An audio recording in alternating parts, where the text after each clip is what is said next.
पैसे नहीं होते और वकील के पास आते अपनी लेके, तो उनको जहां पर लगता था कि यार इसके पास पैसे नहीं है तो चल ला पे एक चाह पिला दे है जल, मतलब एक चाय पिला दे एक आपस में, ताकि प्रेम भी हो जाए, और उसके कागज का पैसा, उसके जो टिकट लगने उसका पैसा वो अपनी जेब से पे करते थे और उसका मुकदमा लड़ने का काम करते थे।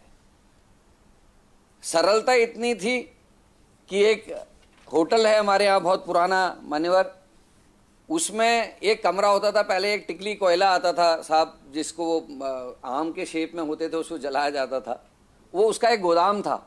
मैंने अक्सर देखा कि मीटिंग करने के लिए अगर वो 4-6 लोगों की मीटिंग करनी है शाम को, तो चलो टिकली में बैठेंगे कहते थे वहां जाके, और अगर हॉल नहीं मिला, आजकल के नेताओं को तो बड़े अच्छे हॉल चाहिए, बैठने के लिए कुर्सियां चाहिए, वो टिकली के कोयले के कट्टू में बैठ के मीटिंग कर देते थे।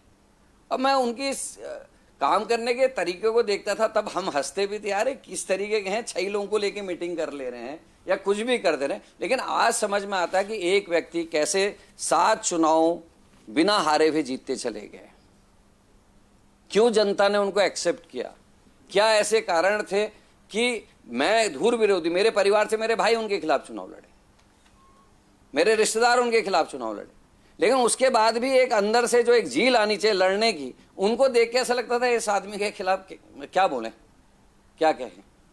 तो ये इस तरीके का व्यक्तित्व माननीय बच्चे सिंह रावत जी का था। ईमानदारी इतनी ज्यादा थी कि आज भी उनके भाई एक ऐसे घर में रहते हैं जिसका मतलब सुधार नहीं हो सका है। वो जब सांसद से हटे, उनके घर तक की रोड मैंने विधायक निधि से बना के दी। आज उनके सुपुत्र अपनी पार्टी के लिए काम कर रहे हैं, अपने संगठन के लिए काम कर रहे हैं, केवल एक बेटे हैं, वो अभी मतलब कारोबार में एस्टेब्लिश नहीं है।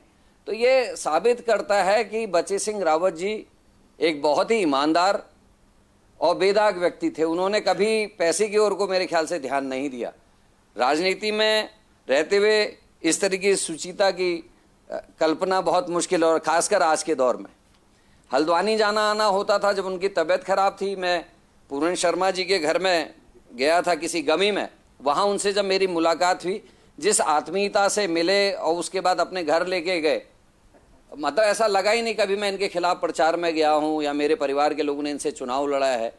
और बहुत सारी ऐसी चीज़ें एक जो छोटे लड़के को सिखानी चाहिए, नए नए जो राजनीति में आए उन लोगों को सिखानी चाहिए, उस तरीके की बातें वो कहते रहे। मेरे गुस्से पे भी उन्होंने बोला तुम बहुत ज़्यादा गुस्सा तुम्हारे अंदर है, इसको कैसे कम करो, इग्नोर कैसे करना चाहिए। हालांकि वो उतना मैं अपने आप में उतार नहीं पाया अपने जीवन में, लेकिन वो हमेशा ही समझाते थे। जब मिलते थे, भाई तू कुछ शांत हुआ या नहीं हुआ, ये बात वो करते रहते थे।